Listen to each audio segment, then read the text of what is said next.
Gracias por aceptar la invitación. El propósito es compartir con ustedes 3 temas. 1. ¿En qué consiste el riesgo de responsabilidad civil del Estado colombiano? 2. ¿Cómo se debe contratar un seguro para que cuando se requiera apoyarse en él, se tenga el instrumento adecuadamente concebido? Porque obviamente, después de ya ocurrido un siniestro, un daño, una reclamación de un tercero, ya no se puede arreglar. Y tercero, ¿cómo se procede a hacer la reclamación? Me gustaría muy rápidamente, vamos a estar durante la mañana, pero que me contaran algunos de ustedes de qué entidad vienen. No tienen que ser todos porque nos gastamos todo el tiempo, pero con tener alguna idea es suficiente. Mejor dicho, empecemos por algo fácil. Abogados. Mi madre, qué problema, yo soy administrador. ¿Quiénes están dentro de la entidad haciendo la labor de defensa jurídica del Estado? Bueno, como ya no fueron tantos, entonces ahora sí, quienes no están haciendo de defensa jurídica, cuéntenme un poco en qué área de la entidad están. ¿En seguros? ¿Contratando seguros? En la administración de seguros. Bien. ¿En departamento de contratación? ¿En quién me queda? ¿Quién me queda que no ha entrado en ninguna de las listas? ¿Ya cubrimos todo? Genial, esta es la presentación flash más eficiente que he podido hacer. Mi nombre es Libardo Polanco Cruz, como les decía en la presentación, y están mis datos para cualquier inquietud o pregunta a través de la Agencia de Defensa o de los canales que solemos utilizar. Y es imposible no hacer referencia a esto. Gócense la conferencia, disfruten la conferencia, oigan la conferencia, créanme que no va a pasar absolutamente nada, ni con los correos, ni con el WhatsApp, que no lo pueda arreglar en el descanso. Y obviamente que esta no es una anotación escuelera ni nada de eso, es una reflexión sobre lo que está pasando con la tecnología en nuestra vida. Resulta que, en primer lugar, la comunicación se volvió asincrónica. Antes era sincrónica, o sea, hablábamos y tú me contestabas. Hoy día, yo te hablo y al rato me puedes contestar, porque el WhatsApp queda ahí. Entonces la comunicación ha cambiado su dinámica. Y paradójicamente, lo que sucedía en los 80, en los 70, que lo eficiente era la comunicación directa, hoy día lo eficiente es la comunicación indirecta. Pero eso nos debe llevar también a pensar que un adecuado uso de la manera de hacer la comunicación es lo que va a permitir que esa comunicación realmente funcione. ¿Y qué es la comunicación? ¿Qué será comunicación? Un intercambio de datos. O sea, 2 computadores se comunican. Claro, sí, vale. Hay una reflexión interesante que nos hizo el profesor Rafael Di Giorgi en alguna conferencia, porque tradicionalmente nos lo han dicho, la comunicación es el emisor, el mensaje y el receptor. Pero hoy día la comunicación es lo que alguien dijo, lo que dijo y lo que entendió el otro, que es muy diferente.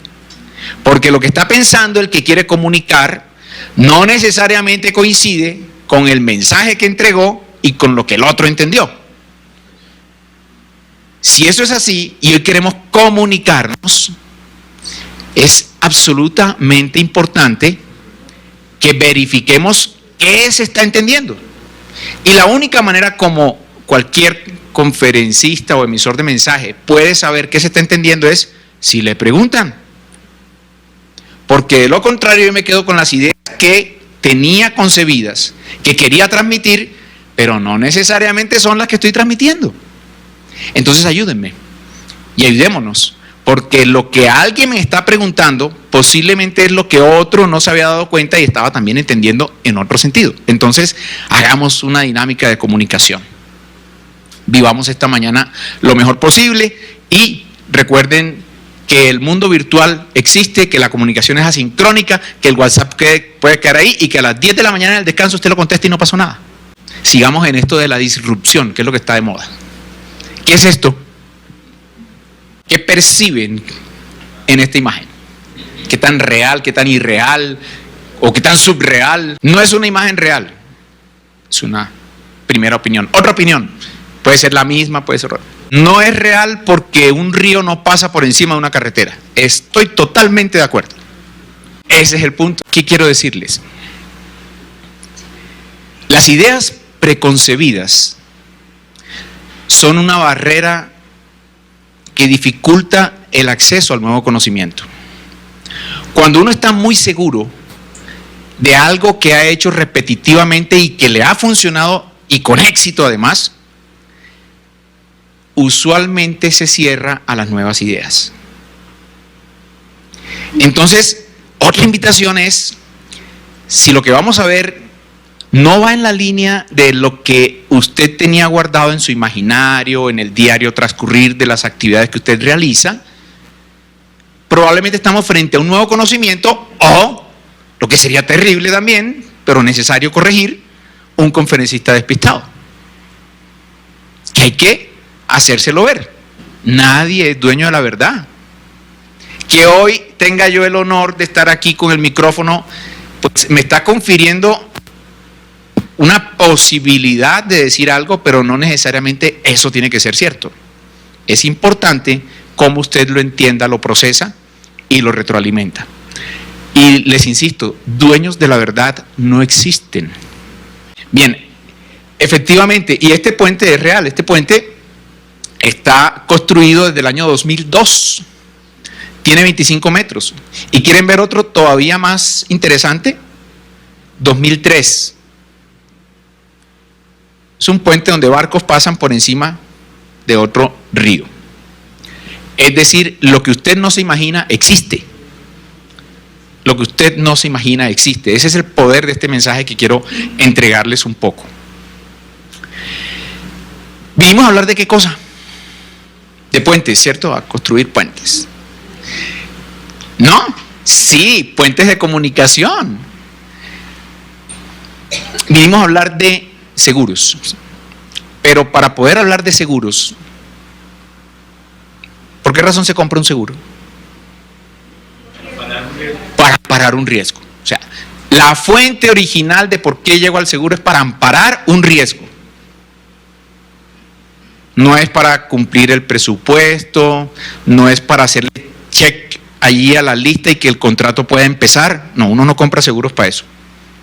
Uno compra seguros para cubrir riesgos. Lo que quiere decir que antes de hablar de un seguro, es interesante abordar muy rápidamente este tema que anda tan de moda, que es el tema de los riesgos. Vamos a ver rápidamente algunas cosas, empezando por una reflexión, más reflexiones. Peter Bernstein, en un libro espectacular que se llama Contra los dioses, sitúa el riesgo como la piedra angular del conocimiento respecto de lo que marca un hito en la evolución del hombre. Nos dice este señor que una manera de medir qué tanto avanza la civilización es observar cómo maneja sus riesgos. Y si uno cae en cuenta, pues efectivamente, hace 3.000 años, 4.000 años, los desafíos y el momento que la sociedad vivían llevaban a que tuviera ese hombre primitivo manejar su riesgo. ¿Cuál era el riesgo diario del hombre en ese momento? El rayo, la bestia, el río. Y empezó a darle unas explicaciones a esos fenómenos a través de dioses. Me refiero a esa, no estoy hablando de religión, estoy hablando de esas concepciones culturales. Pero a medida que se avanza, se tienen unas ideas diferentes de lo que es el riesgo. Más adelante vamos a retomar el tema cuando entremos en la explicación de cómo se calcula el riesgo de responsabilidad civil. Pero es interesante anotar que para hablar de seguros, primero habría que hablar de riesgos. Por eso esta reflexión.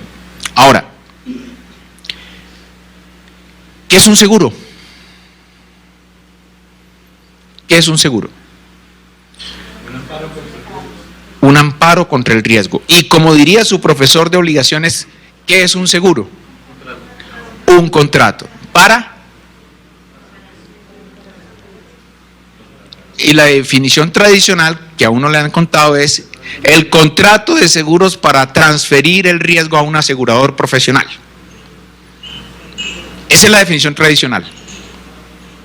Cuando a uno le dicen que tiene un contrato para transferir una cosa, ¿qué le pasa a la cosa? Que una vez transferida ya toda la cosa queda del otro lado, ¿cierto?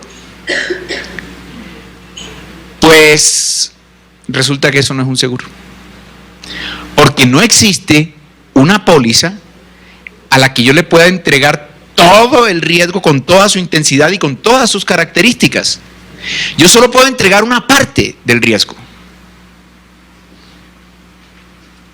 Entonces, una mejor manera de definir el riesgo en un ejercicio de exegesis sería, es un contrato para compartir el riesgo. Cuando en lugar de hablar de transferencia, hablo de compartir, inmediatamente de mi mente se borra la idea de que el seguro es la solución total para el riesgo. Entonces, frente a los problemas de responsabilidad civil del Estado, efectivamente hay algunas soluciones con algunos seguros, pero ninguna solución es completa. Y al no ser completa, debemos entonces estar advertidos de qué parte del riesgo sí le entrego al asegurador y qué parte del riesgo me queda a mí. Porque no he transferido el riesgo realmente, lo he compartido.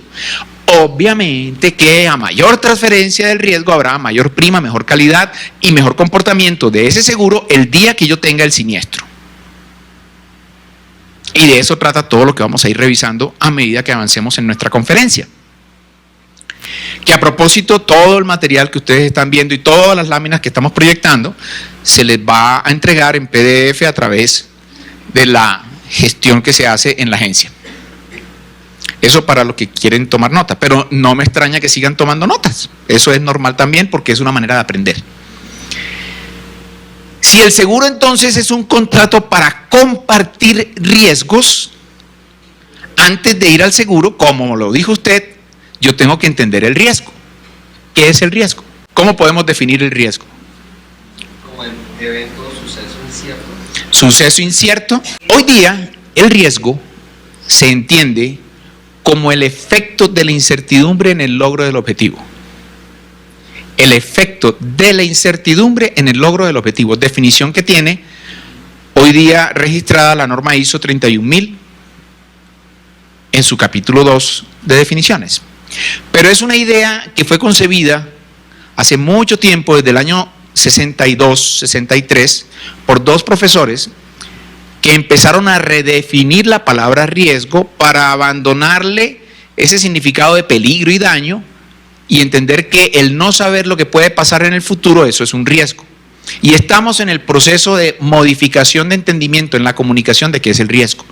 Y si usted observa la guía de Colombia Compra Eficiente para la parte de valoración de riesgos de la contratación, si se va a los manuales y a las cartillas que tiene Función Pública, cuando habla del modelo estándar de control interno, el tema del riesgo ha cambiado, la forma como se define el riesgo ha cambiado, pero el hecho de entender que el riesgo es ese impacto de incertidumbre sobre los objetivos, nos lleva a decir, ¿y qué será un objetivo?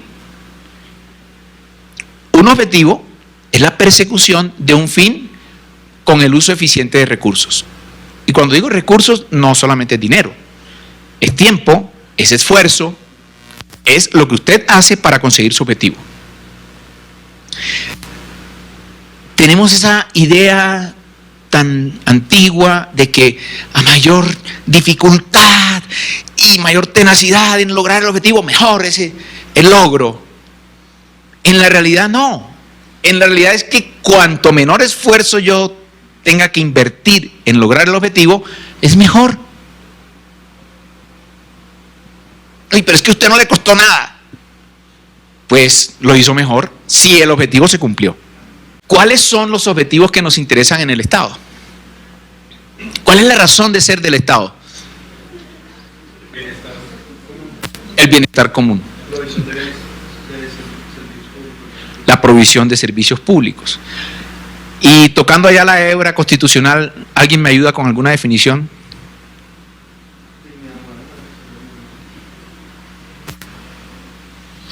Garantizar la dignidad humana. Ya empezamos en el terreno filosófico del derecho, pero efectivamente por allá vamos. Materialmente, ¿cuáles son los objetivos del Estado?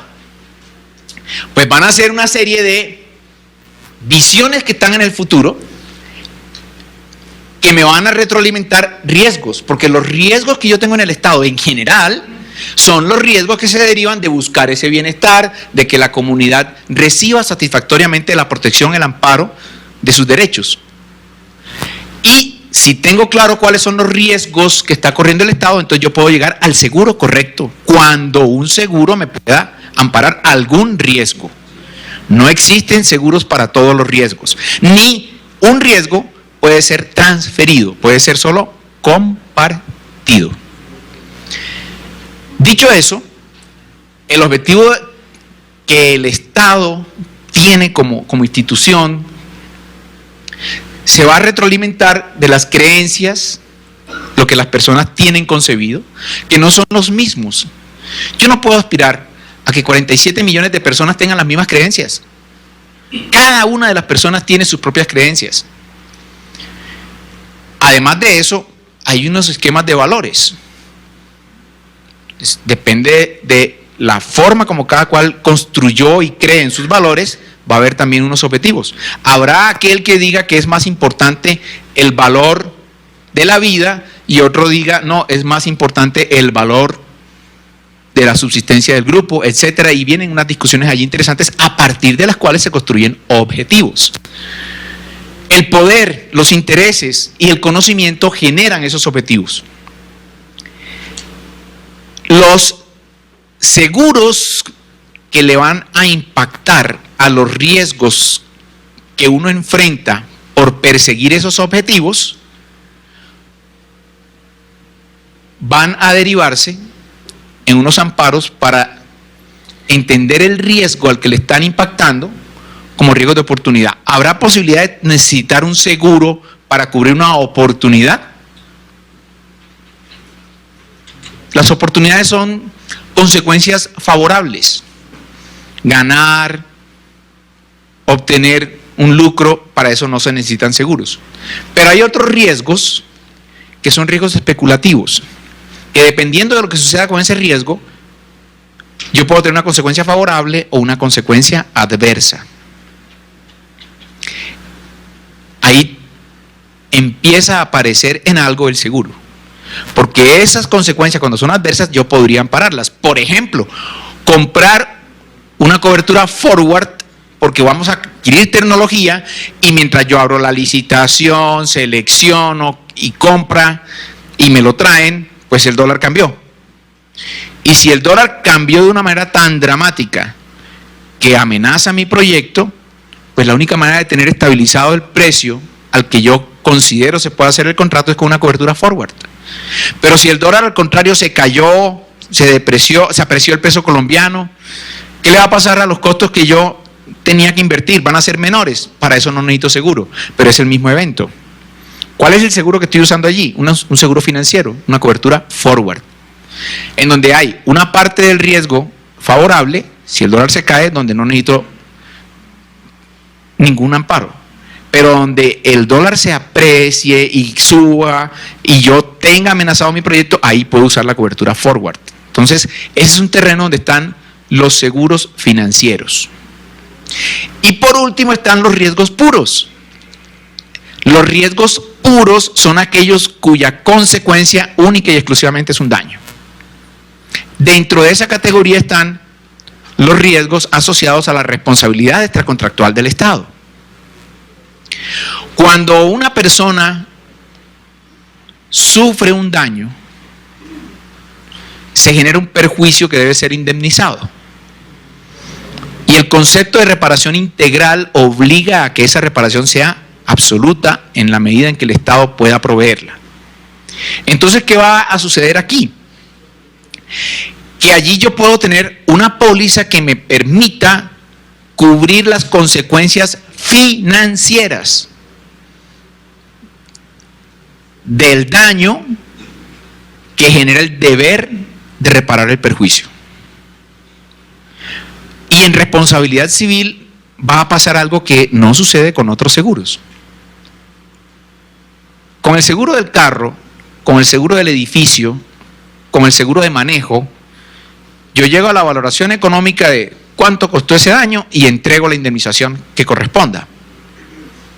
Pero con el seguro de responsabilidad civil hay una parte de los daños que no son esa parte material y directa, sino la que indemniza el daño inmaterial.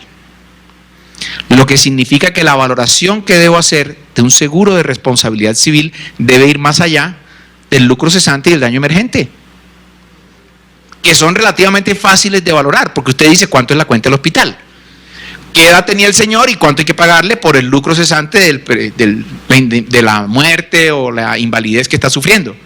Pero cuando ya entramos a hablar del sufrimiento, del daño a la salud, ya ese tipo de apreciaciones del daño o de consecuencias del daño manifestados en perjuicios van a ser más difíciles de valorar. Allí puede entrar el seguro, pero un seguro no es la solución tampoco. ¿Por qué?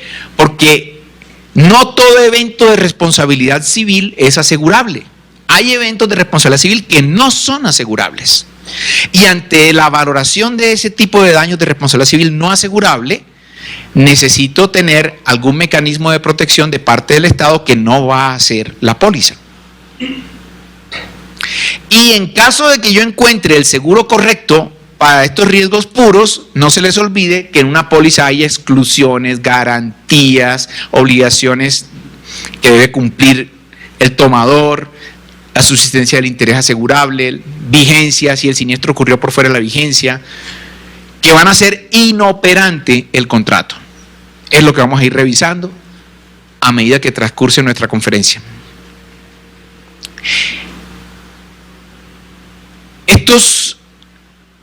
Entender esta dinámica con la que el Estado funciona me lleva también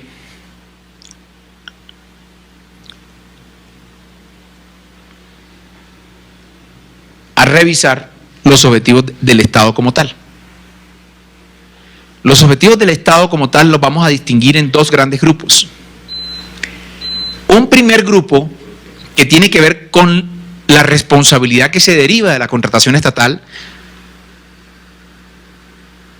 porque aquello que hace el agente contratista del Estado, al final del día, solidariamente vincula al Estado, ¿cierto? ¿Y cómo se genera la responsabilidad alrededor de la contratación estatal?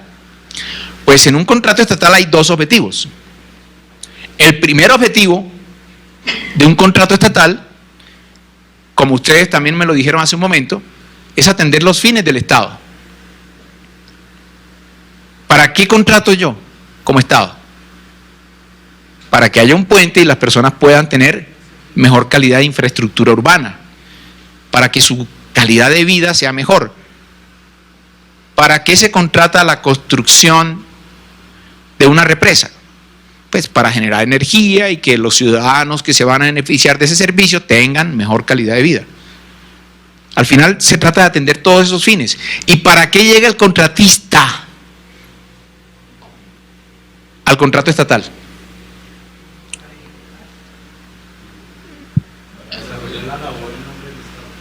Para desarrollar la labor en nombre del Estado. Noble fin. ¿Para qué llega el contratista? Para el billete, él no le interesa el Estado. Y eso no es malo ni es pecado. Esa es la función de él en el sistema económico. Él está hecho para generar utilidad. Entonces, ¿qué va a hacer un contratista? Maximizar el ingreso y minimizar el egreso. Cuando yo como Estado le digo que tiene que comprar un seguro, ¿qué seguro quiere comprar el señor? El más barato. Y si el problema fuera que comprando el más barato, el día que el seguro no funcione, es un problema del señor, Pero aquí tenemos una dificultad, y es que no es problema del señor, es que frente al tercero afectado, el apoderado de la víctima va a preferir al que cree que tiene plata, porque todos creen que el Estado tiene plata. Entonces, nos interesa que en el desarrollo de la contratación no solamente se valoren los seguros que están allá vinculados al proceso, a la ejecución del contrato y todo lo demás. Es importantísimo valorar de qué tamaño va a ser la responsabilidad extracontractual que se genere por ese contrato y que el Estado al final del día tiene que atender. Pero ¿qué sucede allí? Que allí los seguros se tratan como un checklist. ¿Lista la póliza de responsabilidad civil? Lista, puede ejecutar. ¿Cuánto vale el problema de responsabilidad civil de ese contrato? Les he dejado varias preguntas que no están atendidas porque es lo que vamos a ir desarrollando. Entonces decíamos que efectivamente este señor llega por un objeto de lucro y en un contrato estatal tienen que estar armónicas estas cuatro cosas: la necesidad que voy a cubrir con el contrato, las especificaciones del contrato como tal, las generales y las que están en la ley, ¿no? Hay cosas que no se dicen en el contrato pero que la ley ya las contempla y tienen que ser atendidas. Si usted va a construir una escuela, por más que el contrato no diga, hay una norma que dice cómo se construye la escuela. Las especificaciones del contrato mismo, algunos detalles de forma y el tema de riesgos. El problema que tenemos es que esta parte no está articulada con estas de acá. Y los análisis de riesgos pocas veces se hacen revisando obligaciones, anexo técnico y objeto del contrato. Y aquí es donde va a estar el análisis que me permita saber de qué tamaño es el seguro que yo voy a solicitar. En lugar de irme a el renglón dentro del reglamento que me dice que si el contrato está entre X y Y valor, entonces pide un seguro de 200 salarios mínimos. Vamos a destruir ese paradigma porque eso le está haciendo mucho daño al Estado. Y eso implica que cuando se hace análisis entonces de los contratos haya un ejercicio distinto de la valoración de la responsabilidad civil. Y el otro gran segmento que nos interesa desde el punto de vista de la responsabilidad del Estado está en la labor misma, en los fines misionales de la entidad. Cuando la entidad está atendiendo sus fines misionales, hay una serie de tareas, de labores diarias que son potenciales generadores de responsabilidad civil. Cuando un conductor en un vehículo oficial tiene un accidente de tránsito en la calle, ¿por qué estaba conduciendo el carro? Porque estaban atendiendo una labor de la entidad. Por lo menos el hecho de que el vehículo sea un vehículo del Estado ya me genera responsabilidad contra el tercero, o frente al tercero, mejor. En la fila de entrada para llegar a solicitar un servicio, pedir un certificado, una cita, hay una estampida de personas porque alguien hizo algo incorrecto, gritó bomba o sencillamente hubo pánico y salió la gente en estampida y hay allí un problema. Sucede dentro de un predio del Estado. Se estaban atendiendo funciones del Estado y genera responsabilidad del Estado. Al desarrollarse entonces las funciones y los fines misionales de cada entidad, también se genera responsabilidad civil. Pero allí, a diferencia de lo que sucede en la contratación, la valoración del riesgo de responsabilidad civil nace dentro de la entidad y la potencial actividad que ella está desarrollando. No es lo mismo una entidad que trabaja en segundo piso con pocos funcionarios desarrollando una labor técnica que una entidad que tiene atención masiva de público. No es lo mismo una entidad que tiene una flota de vehículos necesarias para atender los fines misionales de ella a una entidad que no tiene vehículos. No es lo mismo una entidad en la que los servidores públicos tienen que estar trasladándose usando vehículos no convencionales, porque ¿cómo más llega usted a ciertas zonas del país? A una entidad que ejerce y ejecuta sus funciones y fines misionales en un escritorio de un edificio de la calle 94 en Bogotá. Entonces, la valoración del riesgo derivado de la actividad y los fines misionales de cada entidad necesita hacerse para yo poder entender de qué tamaño es el seguro de responsabilidad civil que yo voy a tener. Pero como para llegar al seguro necesito valorar la responsabilidad, antes tengo que entender potencialmente cuánto vale el eventual perjuicio que se le va a causar por un daño a una víctima. Y es un ejercicio al que no estamos acostumbrados. Eso fue lo que motivó esta conferencia de hoy. Cuando hablábamos con Mari, con otras personas dentro de la agencia, decíamos, hay que compartir y revisar el paradigma con el que se hace uso de los seguros, y un instrumento importantísimo para ejercer la defensa del Estado, y socializarlo. Y por eso estamos aquí. Por eso todas estas reflexiones que estamos compartiendo. En el ciclo del contrato tenemos un problema para hablar del riesgo derivado de la ejecución de obras públicas o de contratación estatal en general. Y es que nos han limitado, excusen que cite el 1510, pero créanme que ese 2221111 del 1082 yo no he podido con eso. Entonces es más amable hablar del artículo 117, llano y plano. Pero ya ustedes saben que este decreto está subsumido en el 1082. Nos hablan de la suficiencia, y para determinar la suficiencia nos traen una escala y nos dicen, cuando el contrato está entre 0 y 1.500 salarios, pide un seguro de 200 salarios mínimos. Dice mínimo. ¿Y qué hace el operador jurídico que estructura el contrato estatal? Pide el mínimo. Y si el contrato está entre 2.500 salarios mínimos y 5.000 salarios, pida mínimo 400 salarios mínimos. Y una cosa bastante exótica, eso sí, no he visto otra reglamentación en otro país que tenga esto. Nunca se pueden pedir más de 75.000 salarios mínimos para amparar el riesgo de responsabilidad civil. Automáticamente ya nos han limitado el instrumento con el que yo puedo cubrir el seguro, que puedo solicitar como valor asegurado. Eso equivale hoy día a mal contados 57.000 millones de pesos, más o menos. 75.000 salarios mínimos son más o menos ese valor. Cuando entremos a valorar cuánto es el monto de la eventual responsabilidad, vamos a mirar que esa cifra es insuficiente en grandes proyectos. Totalmente insuficiente.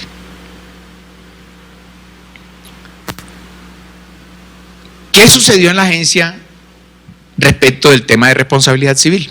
Estamos entrando en el segundo segmento de nuestra conferencia. Hace 2 años y medio, 3 casi, en la agencia hubo la preocupación de qué sucedía con esos seguros que bastante dinero le valen al presupuesto de responsabilidad civil, y por qué no se usaban en la defensa del Estado para tener un garante que si yo le entregué una parte de mi riesgo y hay un seguro, ¿por qué no se usaba el seguro? Y se encontraron cifras interesantes. ¿Qué se hizo? En primer lugar, a través de todos los datos que estaban en las bases de datos de ICOGI, se hizo una clasificación. Por lo que les contaba, no todo evento de responsabilidad extracontractual del Estado era asegurable. Por ejemplo, error del legislador. ¿Genera responsabilidad? Sí. ¿Es indemnizable? No, para eso no existe seguro. Pero hay otra serie de eventos que sí lo son. Entonces, se hizo una clasificación de 19 categorías. ¿Y qué encontramos? Que la responsabilidad extracontractual del Estado derivaba de uso de arma de dotación oficial. Y haciendo un pequeño paréntesis, sorpréndanse, no era en condiciones de conflicto, era en condiciones accidentales.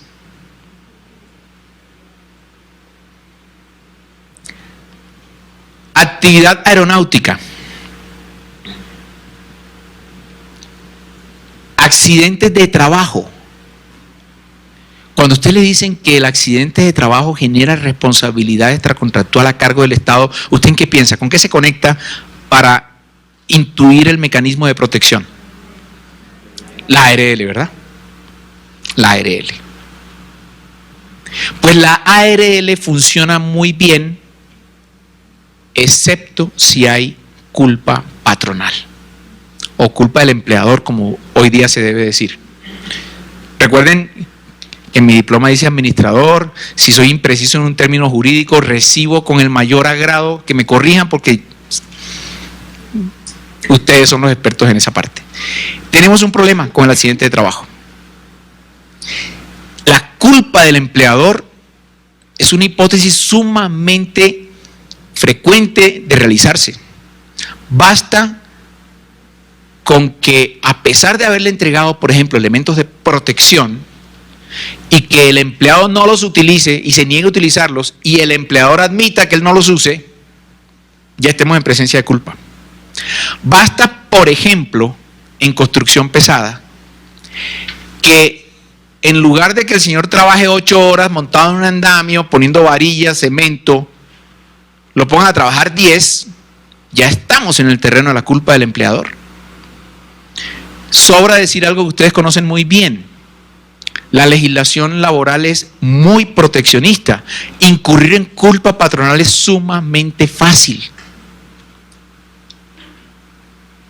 Entonces, ¿de qué me sirve tener los sistemas de protección social a través de la ARL? De nada. Porque las altas cortes, tanto la Suprema como el Consejo de Estado, han entendido que en presencia de esa culpa hay una segunda fuente de derechos y que a esa víctima, además de entregarle las indemnizaciones del sistema de seguridad social, el empleador tiene que también indemnizarlo. Entonces, esa idea de que a nadie se le paga 2 veces por el mismo daño, ante el entendido de los jueces de que hubo culpa y que no opera la seguridad social para el empleador y que él tiene que volver a indemnizar, lo que de paso les cuento, eso usted lo dice en un foro internacional y termina de caérsele a la gente lo que yo no tengo, cabello. Se sorprenden. Usted le explica esto a una persona que está en otra jurisdicción que no es la colombiana y va a decir, pero ¿cómo así? Si para eso es la seguridad social. Sí, pero el entendido y el desarrollo en las tendencias jurisprudenciales es este que les estoy diciendo, lo que necesariamente me obliga a valorar el problema del accidente de trabajo al interior de la entidad y el que pueden generar sus contratistas. Porque voy a necesitar al seguro de responsabilidad civil extracontractual incluirle un amparo contractual para cubrirme del riesgo de responsabilidad por la culpa patronal. ¿Sí me logro explicar? Entonces, la falacia de que existe el pago al día y suficiente y que todos están inscritos y que nadie entra al lugar si yo no verifico en la planilla que el señor tiene una ARL, no me funciona para manejar el riesgo. No me funciona. Y eso lo encontramos y ahí hay una actividad litigiosa grande. El perjuicio a los reclusos, los conscriptos, en fin, conducción de nave. Estas 19 categorías que están aquí, las confrontamos con los amparos que puede tener un seguro. Y llegamos a las siguientes pólizas, porque no hay una categoría de seguro con la que yo resuelvo mi problema de la responsabilidad extracontractual del Estado colombiano. Hay varias. En primer lugar tenemos que los accidentes aeronáuticos pueden estar cubiertos en un seguro Ariel o en un seguro de responsabilidad aeronáutico que se le pide a la aeronave.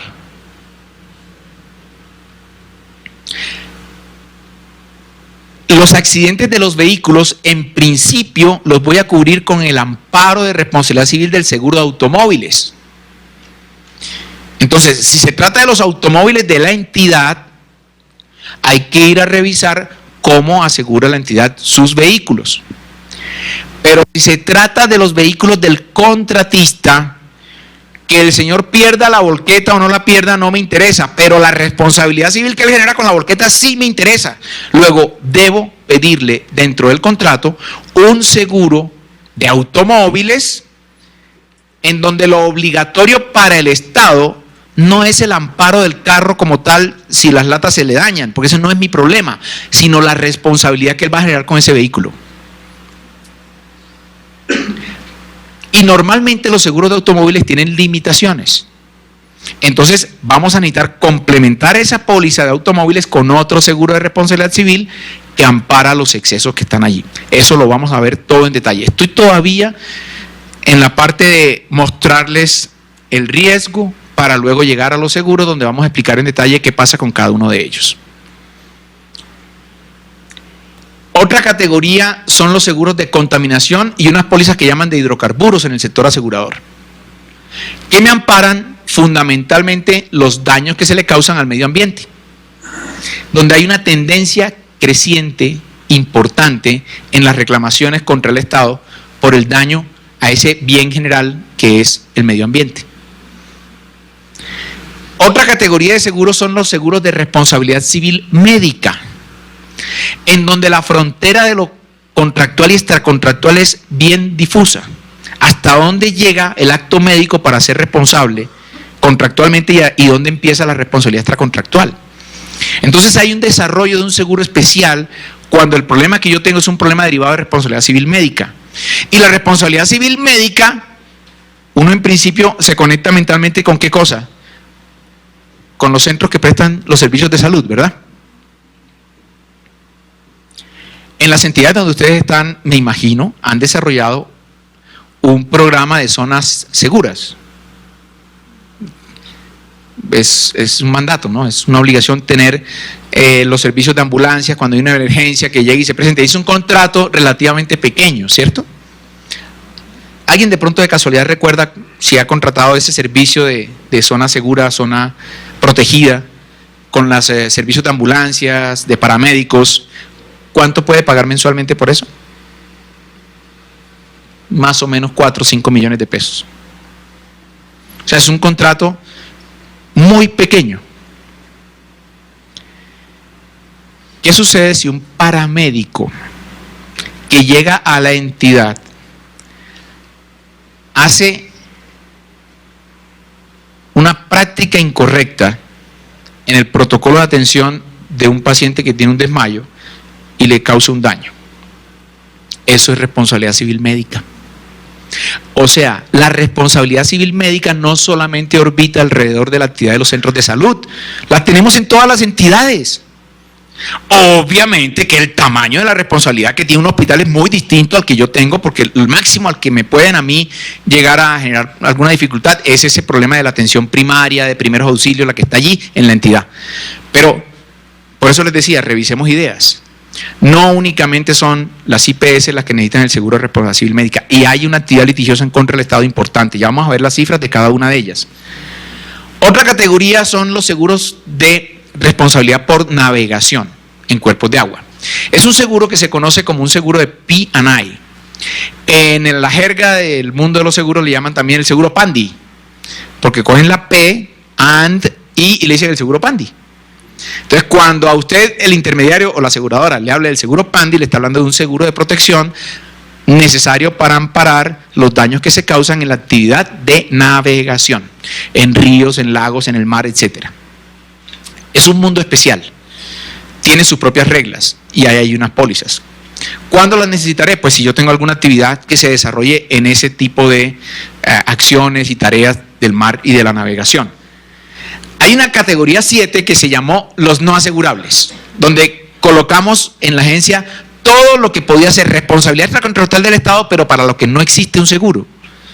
Es un asunto de estadística, necesitábamos tenerlo allí para poder hacer las cuentas. La responsabilidad civil patronal, esa es la responsabilidad que necesito para cubrirme de los accidentes de trabajo, no solamente de los contratistas, sino los que suceden también dentro de la entidad. ¿Y cómo se consigue? Dentro del gran seguro de responsabilidad civil general hay que pedir un amparo especial que se llama amparo de responsabilidad civil patronal, pero tiene un problema. Como les conté, Colombia es casi que un perro a cuadros en esto de el manejo del riesgo de la responsabilidad del empleador, y lo usual en todos los demás países es que eso lo cubren los sistemas de seguridad social. Entonces, ¿qué dicen los contratos de reaseguros? Que no me amparan lo que está allá en la seguridad social. ¿Y qué va a suceder en la práctica? Que no voy a tener la cobertura. Voy a necesitar pedir que la enmienden. Empezando por explicarle a las reaseguradoras de que en Colombia hay una situación especial por la manera como los jueces leen el problema de la responsabilidad del empleador. Y todo lo demás se ampara en una categoría que se llama la categoría PLO, predios, labores y operaciones. Toda la responsabilidad extracontractual que se genera en la entidad por las cosas que ella realiza en sus predios o las tareas que atiende en la persecución, en el logro de los fines misionales. Estas 9 categorías, que para efectos de aseguramiento realmente son 8, porque no puedo contar esta, nos llevaron a hacer un análisis de cuánto valía el problema de la responsabilidad extracontractual del Estado. Y se encontraron las siguientes cifras. En primer lugar, de todos los eventos estudiados, que fueron 125.931, con unas pretensiones que alcanzaban los 216.1 billones de pesos, asegurables son 10.812.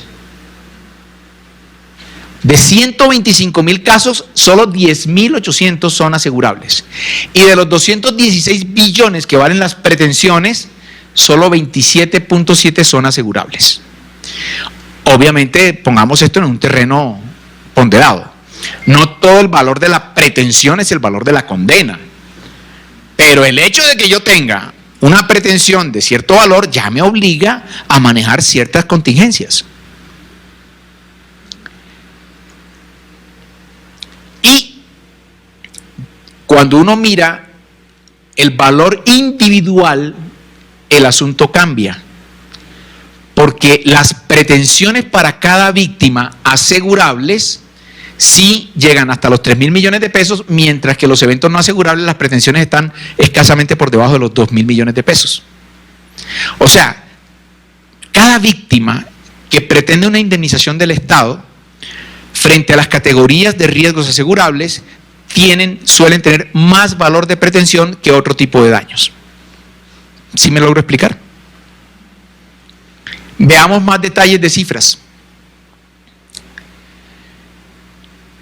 Desde el punto de vista de la cantidad de eventos que usted puede asegurar en una póliza, la falla en la prestación del servicio de salud, o sea, la responsabilidad civil médica, contempla el 37% de los casos, con 4.125 casos, de los 10.000 que les decía.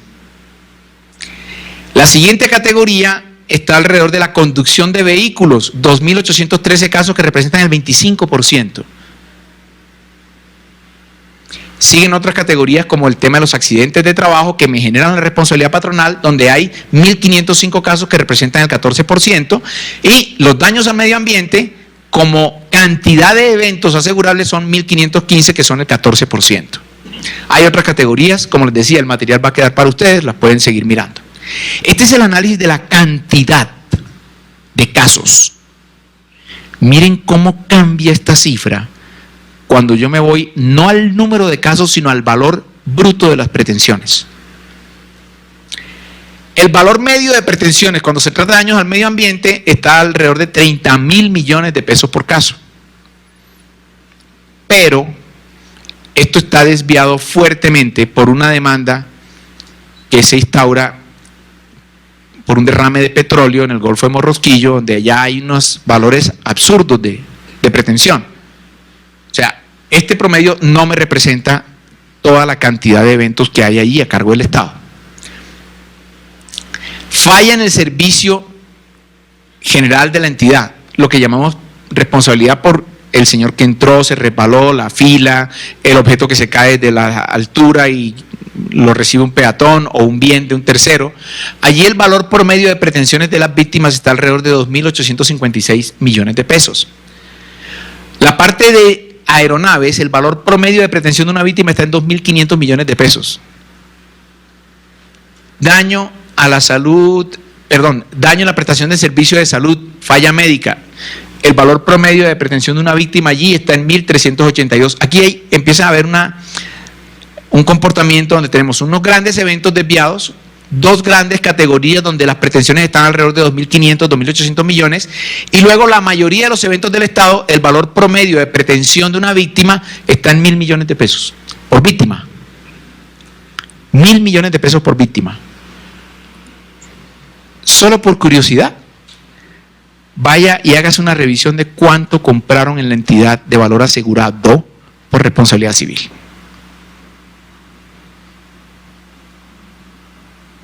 Para toda la responsabilidad de la entidad,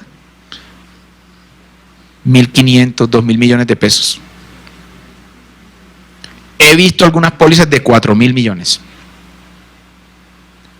Eso quiere decir que en el proceso de suscripción de las pólizas que contratan las entidades, me guío más por el valor que probablemente un intermediario bien intencionado, o por lo que tradicionalmente se ha venido haciendo de siempre en la entidad. No, aquí siempre hemos comprado el seguro por 2.000 millones. La invitación de parte de la Agencia de Defensa es: revísenlo. Porque el día que me van a demandar 2 víctimas, 3 víctimas, la insuficiencia del seguro va a ser mortal. De hecho, fue una de las hipótesis que se validaron con esta investigación en el año 2015. Encontramos que el valor de los seguros en las entidades es totalmente insuficiente frente al valor de las demandas que llegan y las pretensiones de los otros. Cuando analizamos el valor total, miren lo que sucedió con contaminación.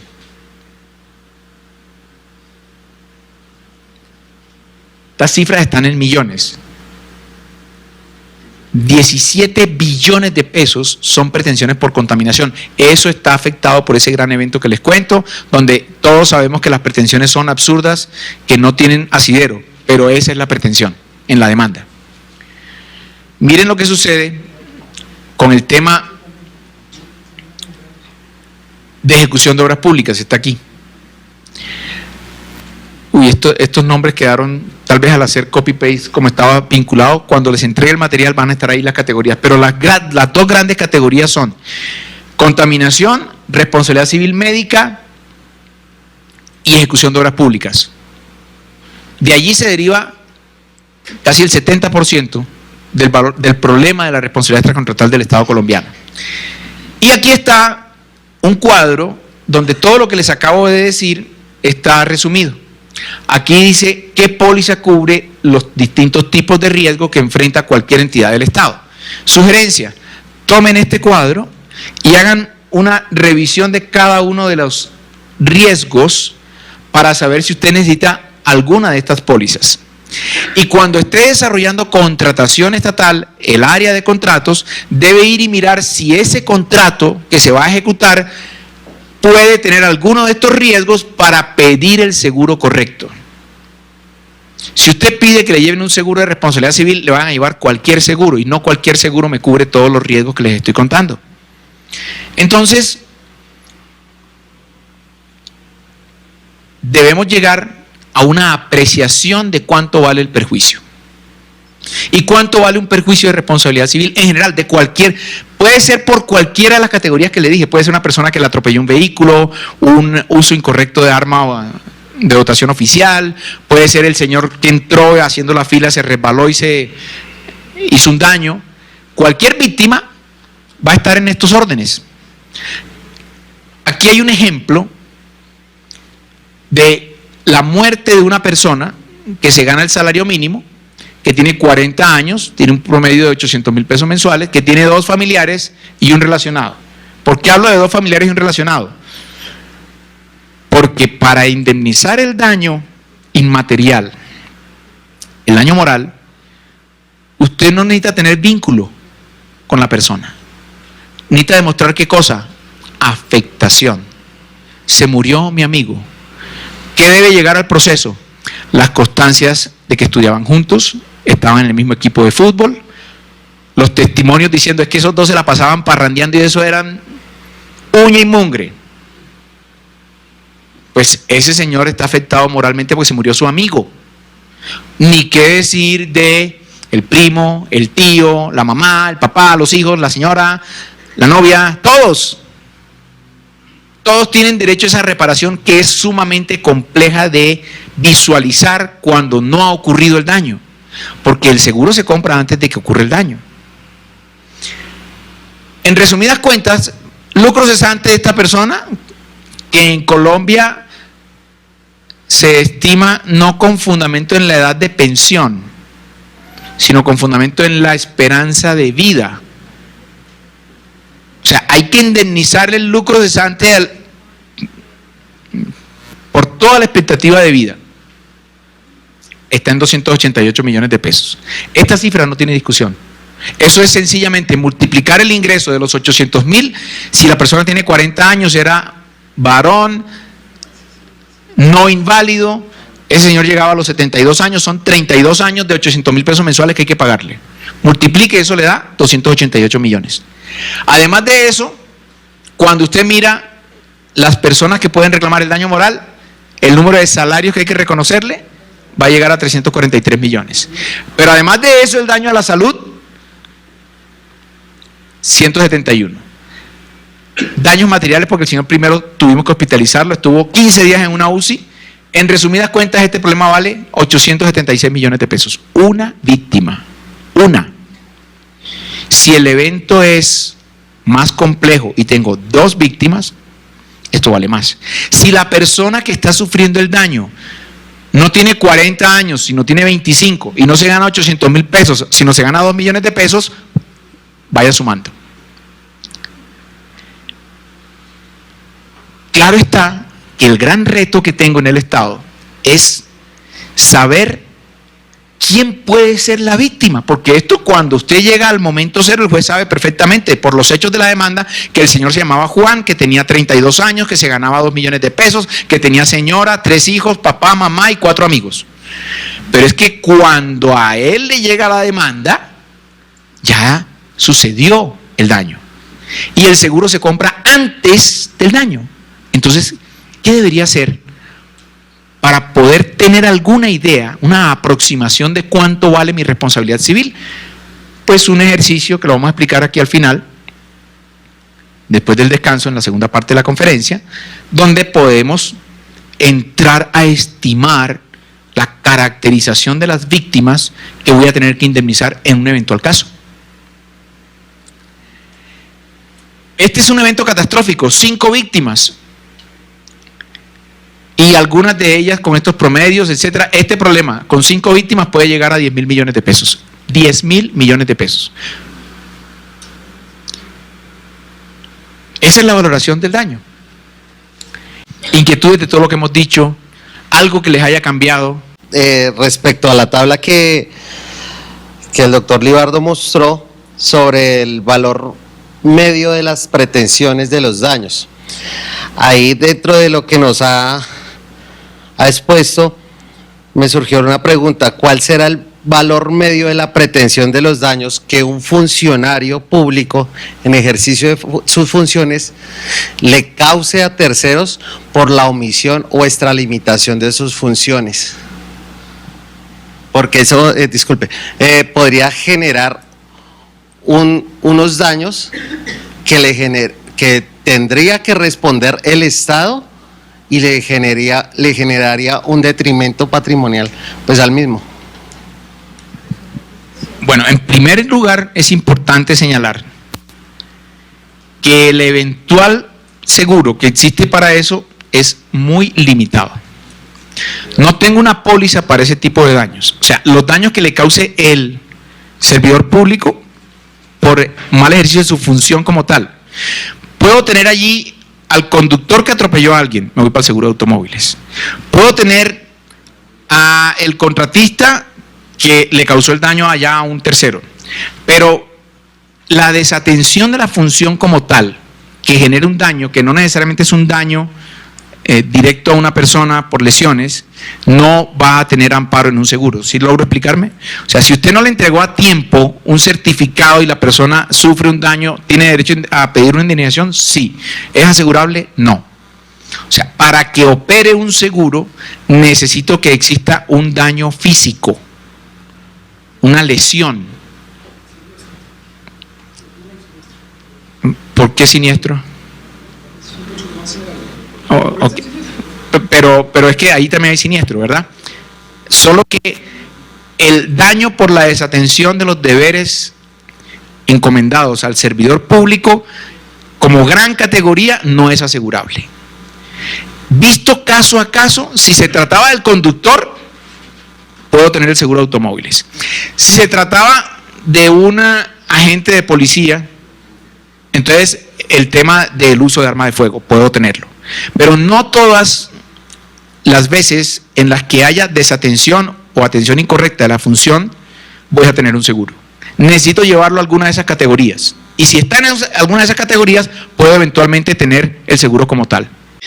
La recomendación que nosotros le estamos haciendo es, verifique aquí si usted tiene este riesgo. Mire que no estamos hablando de contrato, no estamos hablando de nada en particular, sino verifique si usted tiene actividad aeronáutica. Verifique si allá en su entidad puede haber accidentes de trabajo. Verifique si puede tener falla por prestación de servicio médico. Si yo encuentro que tengo ese riesgo, el siguiente paso es ver cuáles son los contratos a los que ese riesgo va a impactar para pedir dentro del contrato el seguro. Y si no se trata de un contrato, sino se trata del desarrollo de los fines misionales de la misma entidad, entonces en mi licitación de seguros tengo que pedir ese seguro. ¿Sí logro explicarme? Entonces, no importa el agente responsable como tal, si de alguna manera el Estado solidariamente va a tener que entrar a responderle a la víctima, el mecanismo de protección, cuando exista a través de un seguro, lo debo visualizar en la planeación de la contratación o al momento de hacer los planes estratégicos de la entidad, donde se va a diseñar el programa de seguros de la entidad. Entonces, para ese tipo de situaciones, esto es lo que hay que hacer. No tanto es pensar en el convenio, hay que pensar en las actividades que el convenio tiene. Entonces, si en mi convenio hay una actividad donde tengo que utilizar vehículos, yo debo buscar la manera de pedir un seguro de automóviles con el amparo de responsabilidad civil, porque lo que le pase al carro no me importa, pero lo que el carro le haga a una víctima sí me importa. Entonces, por eso es importante no pensar tan en genérico, sino en específico. ¿Qué actividad desarrollo? Y si esa actividad que estoy desarrollando es alguna de estas, pida este seguro. ¿Sí me explico? Entonces, que una aseguradora me diga que porque es un convenio no me lo ampara, lo que tengo que encontrar es cuál es la manera dentro del convenio de pedir el seguro correcto. ¿Sí me explico? Entonces, mire las actividades del convenio y de acuerdo con las actividades del convenio pide el seguro que corresponda. Sí, entiendo, Ya quedó. entiendo su aclaración, pero siguen presentándose eventos. Usted, digamos, hace 10 minutos acaba de hablar de los eventos de responsabilidad legislativa. Es que para eso no va a haber seguro, para eso no va a haber seguro. O sea, ¿de qué se trata lo que estamos haciendo hoy? Encontrar cuándo sí y cuándo no. Y no podemos irnos con la idea de que hay un seguro para todo. Eso no existe. Pero lo importante es identificar cuando tengo la oportunidad de contratar un seguro, contratarlo bien. Pero les insisto en algo, lo que viene bien interesante. ¿Qué es un seguro? En la práctica, ¿qué es un seguro? ¿Cómo se lo voy a contar? ¿Se acuerdan ustedes de su profe de matemática? Cuando le explicaba teoría de conjuntos, conjunto A, intersección, conjunto B. Y entonces hacía una bolita y otra bolita. Y entonces llegaban y uno le decían, y el conjunto A está intersectado con el conjunto B cuando se presenta la siguiente situación. Conjunto A, conjunto B, y esta es la intersección. Y todo esto estaba metido dentro de una cosa que le llamaban el conjunto universal. ¿Se acuerdan? Una U con dos rayitas así. Apoyándonos en la teoría de conjuntos, vamos a entender un seguro desde los elementos que el seguro tiene para que sea operativo. El primer elemento que vamos a estudiar es el conjunto universal. Este es el conjunto universal de todos los riesgos. Con todo lo que les he contado, usted ya fácilmente concluye que todos los riesgos no están amparados, ¿verdad? Entonces, el contrato de seguros tiene una serie de limitaciones. ¿Cuál es la primera limitación de un contrato de seguros? El valor asegurado. Si su riesgo vale 100 y usted compra un seguro de 20, ¿qué pasa con los otros 80? No están. ¿Qué me está quedando de amparo? Esta parte de aquí. Entonces, la primera limitación que tiene un contrato de seguros la va a ver usted en la suma asegurada que contrató. Que no puede ser un ejercicio de inercia, tiene que ser un ejercicio concordante y coherente con el tamaño del perjuicio que voy a causar. Nada tiene que ver el valor del contrato, si usted está en la órbita de la contratación estatal, con el tamaño de la responsabilidad. Analice el tamaño de la responsabilidad para saber el seguro que va a pedir, no el valor del contrato. Y cuando está haciendo el análisis de las funciones misionales de la entidad, mire de qué tamaño podría ser la responsabilidad con base en la lista de chequeo que les conté, para poder saber si usted debe pedir algo allí. La siguiente limitación son las exclusiones. Los seguros que venden en Inglaterra, Francia, Australia, Chile, Colombia, en cualquier lugar del mundo, tienen exclusiones. No existe un seguro para cualquier riesgo y para todo riesgo. Siempre hay exclusiones. Entonces hay que ir a mirar cuáles son las exclusiones. Como les decía, todo el material de lo que estamos exponiendo lo vamos a compartir con ustedes. Y en esta lámina en particular, cuando la estén mirando, que tengan el material en sus manos, van a mirar que están aquí unos artículos del Código de Comercio. Son los artículos que hacen referencia al tema. Por ejemplo, el problema del valor asegurado de una póliza está desarrollado en el 1087, el 1088, el 1122, etcétera. Todos los artículos que están aquí. Entonces, cuando usted tenga una inquietud respecto de qué va a pasar con el valor asegurado, vaya y mire esos artículos a ver si ahí hay algo de interés para poder incorporarlo en su contratación. Las exclusiones. Hay unas exclusiones que están en el código. Están en el Código de Comercio. Luego, a pesar de que el asegurador no las mencione, la ley las tiene. Y si la ley las tiene, no va a haber amparo. Por ejemplo, todo acto de la naturaleza está excluido de los seguros. Por ley. Oigan esto. Todo acto de la naturaleza está excluido. Y ustedes inmediatamente se pueden preguntar, ¿y el terremoto? Si a mí me hablan de que hay seguros para terremoto, claro, pero deben ser objeto de un acuerdo expreso, porque la ley, por defecto, lo tiene excluido.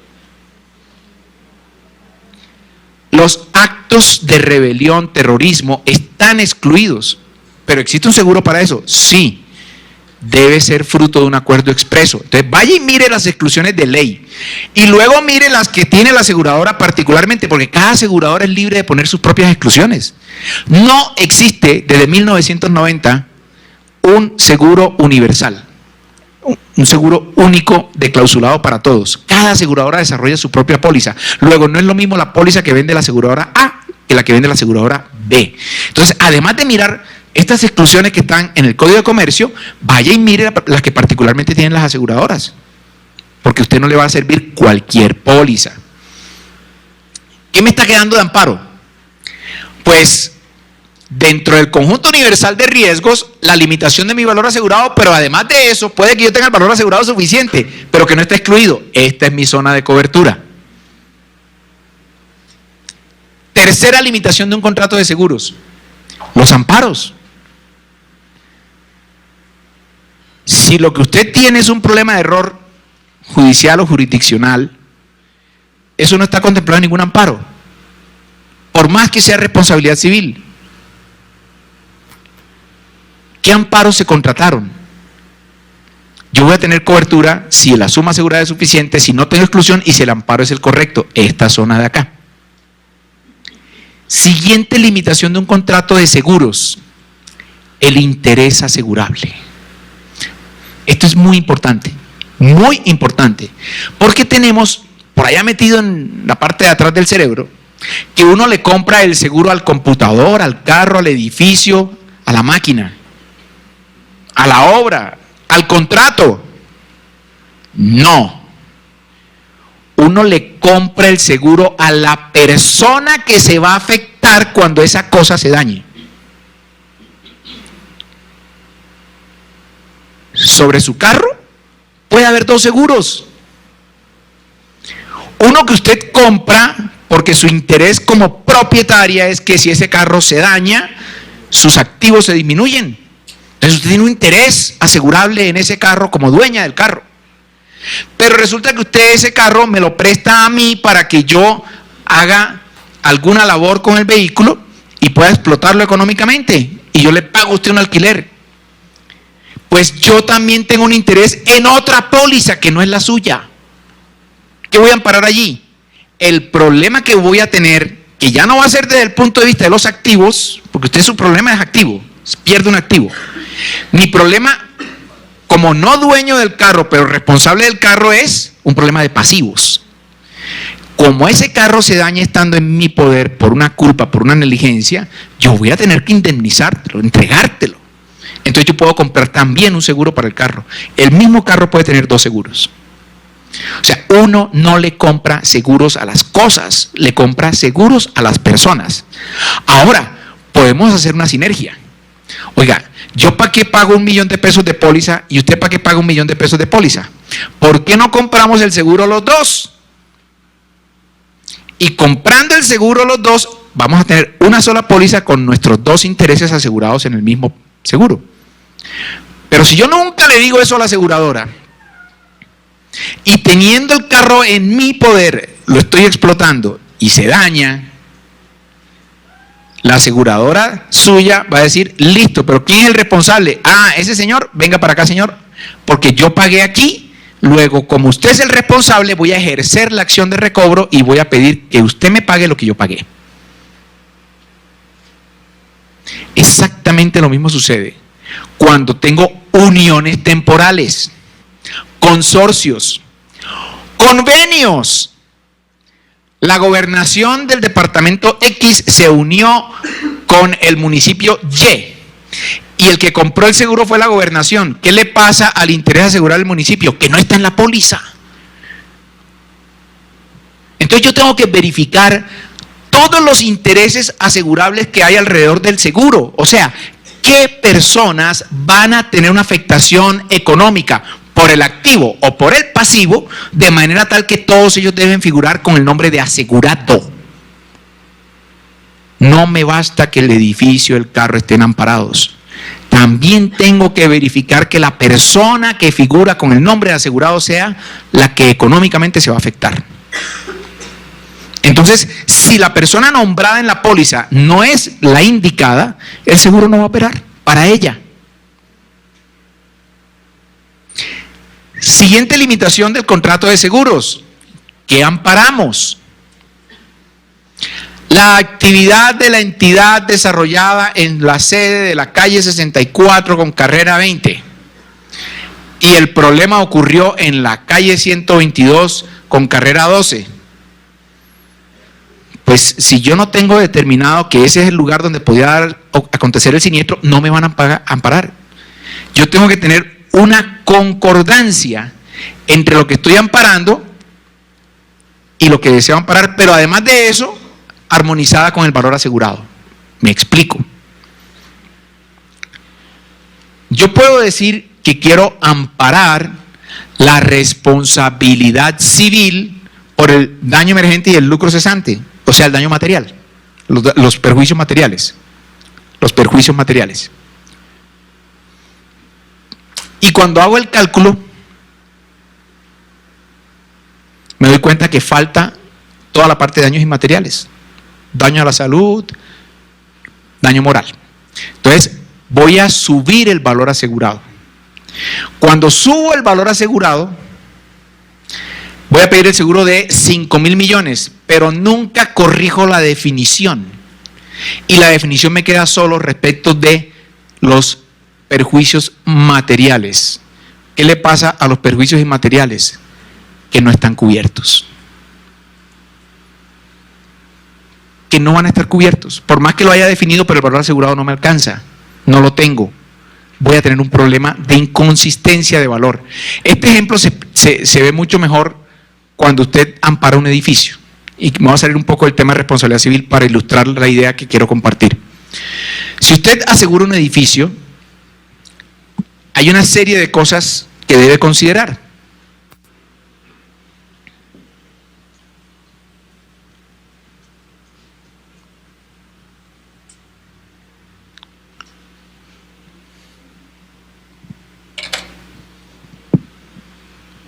Definición: edificio de 20 pisos. Ustedes con un poder bien grande en su mente se imaginan un edificio. Y un arbolito. Edificio con sus cimientos y su contenido que tiene un valor asegurado de 20.000 millones de pesos. Definición: edificio, contenido y lote. Completico. Pero cuando voy a comprar la póliza digo, uy, pero es que el seguro si lo compro por 20.000 millones, eso me vale mucha plata. Entonces yo voy a dejar la definición: edificio con su contenido y el lote. Pero no voy a comprar un seguro de 20.000, voy a comprar un seguro de 5.000. Porque eso en el peor caso que haya aquí un daño, eso con 5.000 lo arreglo. Y efectivamente hay un siniestro. Y cuando llega el siniestro, se me daña una parte del edificio. Y ese daño, tanto en la parte estructural como los bienes que se dañaron, vale 100 millones de pesos.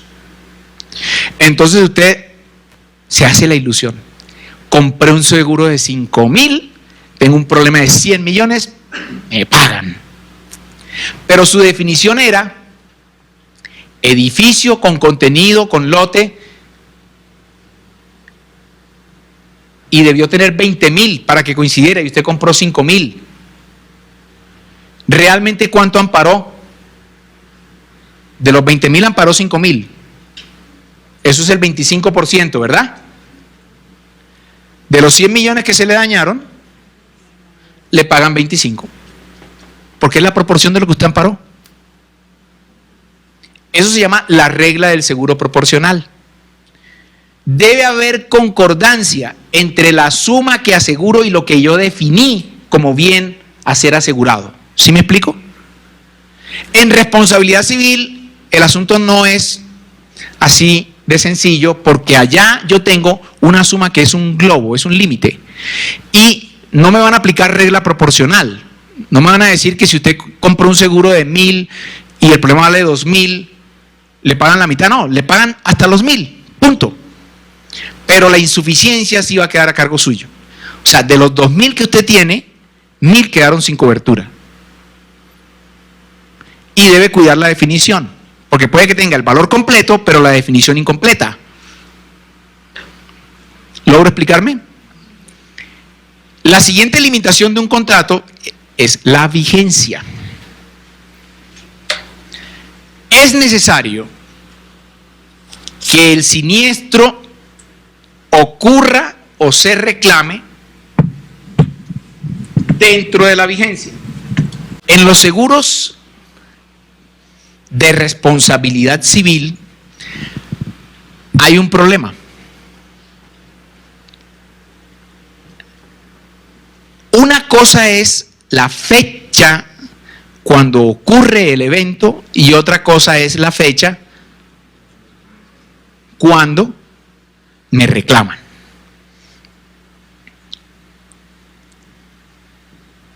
Aquí atropellaron al señor. Al señor Juan lo atropelló una camioneta de la entidad. Y mientras la familia entendía, revisaba y se hacía todo eso, este problemita surge acá. Hay un tiempo entre la ocurrencia y el reclamo. En responsabilidad civil, el siniestro se puede amparar o por la fecha de la ocurrencia o por la fecha del reclamo. Hay que leer la póliza para poder ver cuál es la fecha que está pactada. Si es fecha de reclamo, el seguro que voy a usar es el que está vigente aquí. No importa cuándo ocurrió, sino cuándo me reclamó. Pero si el seguro que yo tengo pactado es un seguro, este es seguro por reclamación, el seguro por ocurrencia, yo tengo que ir a buscar el seguro que estaba vigente cuando ocurrió el hecho. Para las pólizas que compra la entidad, su seguro normal de la operación, la recomendación es que lo compre por reclamación. Cuando la víctima reclame, no importa cuándo haya ocurrido el hecho, siempre y cuando yo no lo conozca. Y para los seguros de responsabilidad civil que le va a pedir a los contratistas, la ley tiene establecido que se debe pedir por ocurrencia, por el problemita de que hay uniones temporales y consorcios que después de que se ejecuta el contrato desaparecen y ya no va a haber a quién cobrarle. No va a ser fácil ir a identificarlos. Y yo necesito, ¿cuándo tengo yo control sobre ese contrato? Mientras se está ejecutando. Entonces, por esa razón, los seguros de responsabilidad civil de los contratos se amparan por ocurrencia. Porque uno sí tiene identificado fácilmente que el mejor seguro es el de reclamación, tener el seguro vigente cuando me reclamen, no cuando ocurrió el hecho. Eso lo puedo hacer con el seguro de la entidad, no con el de los contratistas. ¿Me expliqué? Segurísimo. Voy a contar la interpretación más adversa a nuestros intereses. La interpretación más adversa a los intereses del tema de las garantías es que son, primero, de estricto cumplimiento, que así lo dice el código, aquí están los referentes de los artículos, pero no necesariamente tienen que tener relación con el siniestro, sino con el riesgo. Me explico. En un edificio me ponen la garantía de tener alarmas, extintores y guardas armados. Y yo compro un seguro general, todo riesgo de daños, que cubre el robo, el incendio, la explosión, el terremoto. Y efectivamente tengo un problema. Llegaron unos bandidos en una camioneta y se robaron todo. Cuando vamos a hacer la inspección del edificio, los extintores están vencidos. Los extintores. Entonces usted dice, no, pues, pero como aquí no hubo incendio, eso no es relevante porque aquí lo que pasó fue que me robaron. Los extintores son una garantía inherente al riesgo al que yo amparé, todo. Luego el robo no está cubierto. Y eso no es que sea una forma perversa de la aseguradora de manejarlo. Esa es la institución de la garantía dentro de un seguro, en Colombia y en cualquier parte. ¿Y por qué está construida así? Porque cuando usted declara el riesgo, debe ser totalmente sincero de lo que tiene y está comprometido a mantener ese riesgo como usted dijo que lo tenía. Y el castigo es fuertísimo. El contrato de seguros, una de sus características es que es un contrato de suprema buena fe. Entonces, si usted no tiene la manera correcta de describir el riesgo o incumple o sencillamente desatiende sus deberes de cuidado, lo van a castigar fuerte. Hay unas teorías que dicen que no, que la garantía tiene que ver con el siniestro y si no, no sería exigible. Pero ese escenario, que es más favorable a nuestros intereses, acudiré a él si ese es mi problema. Pero si yo estoy contratando el seguro, lo ideal es que yo solamente tenga las garantías necesarias y que yo puedo cumplirlas. Si yo no puedo tener extintores, no voy a prometer los extintores. Yo puedo decir que hay cobertura en una póliza siempre y cuando el valor asegurado sea suficiente, concordante con el bien que he definido, no tengo exclusión, está mencionado el amparo, tengo el interés asegurable correcto, el siniestro ocurre con la vigencia por encima del deducible y yo cumplí todas las garantías. Eso es un seguro. Entonces, no se ilusione cuando usted le dicen, es que compramos un seguro de 20.000 millones de pesos, pero está lleno de exclusiones. ¿De qué le sirve? El seguro se debe entender totalmente. Y por favor, no se les olvide pagar la prima.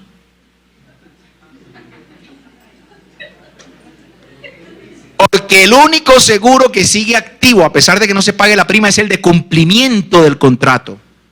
Todos los demás seguros, ante la mora en la prima, quedan anulados. No vale que sean seguros del Estado. Les repito, la excepción existe solo para las pólizas de cumplimiento, pero no para las de automóviles, las de responsabilidad civil, por más que estén dentro de un contrato. Luego, el supervisor de un contrato, para dar el acta de inicio, debe pedir el certificado de pago pagó. No me sirve un certificado que lo he visto por allí muchas veces en el que la aseguradora dice, y esta póliza no va a vencer por falta de pago. ¿Por qué no sirve? Porque la norma es una norma de orden público inmodificable por las partes. No me sirve ese certificado. ¿Qué me sirve? Que me diga que la prima está paga. Si quiere con el recibo oficial, si quiere en un memorando, si quiere un email, pero que me diga que la prima está paga. Pero si no paga, no hay amparo. Me preguntan que si la póliza es factura. Entonces la respuesta es, cuando usted entrega la póliza, si no paga la prima en el término pactado, el seguro termina. Termina y se acabó. Entonces, ¿cómo es el seguro que uno podría pensar que quiere? Un seguro muy grande de valor, muy largo de vigencia, con mucha cobertura, con todos los intereses y muchos bienes amparados. Ese es el que uno quiere. Y este es el que le quiere vender a uno la aseguradora. Un seguro con poquita vigencia, no tanta cobertura, poco interés, muchas exclusiones, deducible grande, muchas garantías y una prima bien gordita. El seguro ideal es un seguro que se construye en equilibrio. Yo tampoco puedo aspirar a tener muchas coberturas con una prima barata. Si quiero muchas coberturas es porque estoy dispuesto a pagar la prima que corresponde. Y en el estudio del sector yo puedo visualizar la prima que necesito allí. Lo que no está bien es que usted valore el seguro por las apariencias. ¿Qué dice ahí? En la última fila que leen acá. Hoy es jueves, calmaos, calmaos. Hoy es jueves. Entonces, los lunes es que pasa esto. La primera fila que lee. ¿Una ayudita? Lunes, cualquiera sea tu sexo, a trabajar porque nada es gratis. Nunca se les olvide leer la letra menuda. La letra menuda tiene el diablo. Ahí es donde están los problemas.